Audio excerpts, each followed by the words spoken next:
મારું નામ ઘનશ્યામ મોહનલાલ છત્રીવાળા છે અને હું જેવી અમરેલા માર્ટનો પ્રોપાઇટર છું. હમણાં જે ઉત્તરાયણનો તહેવાર આવી રહ્યો છે ત્યાં આ કેટલા વર્ષોથી તમારી આ દુકાન છે?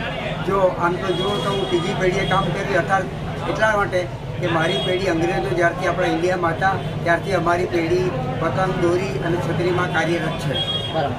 હમણાં જે 2023ની જે ઉત્તરાયણ છે એમાં સૌથી વધારે કયા પતંગનો ડિમાન્ડ સૌથી વધારે પબ્લિકમાં જોવા મળી રહી છે? જો આ વર્ષે પતંગમાં આપણા ભારતના વડાપ્રધાન માનનીય શ્રી વડાપ્રધાન મોદી સાહેબની પતંગે છપાઈ રહેલી છે.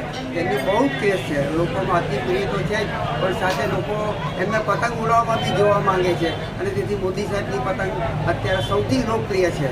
બરાબર. હવે સાહેબ જે મંદીનો માહોલ છે એને લઈને તમારા ધંધા પર કઈ અસર કરી રહ્યું છે? જે ઉત્તરાયણને જે પબ્લિકની અંદર હર્ષોલ્લાસનો જે માહોલ છે ત્યાં કશે ને કશે મંદી નડી રહી છે, તમને એવું દેખાઈ રહ્યું છે? જો પતંગમાં ઘણો વધારો છે, લગભગ 25% જેવો વધારો તો છે જ, પણ આપણા સુરતી લાલા અને ગુજરાતીઓ કોઈ પણ તહેવાર આવે તેમાં મન મૂકીને એને માણે છે અને મંદીનો મોલ તો છે જ.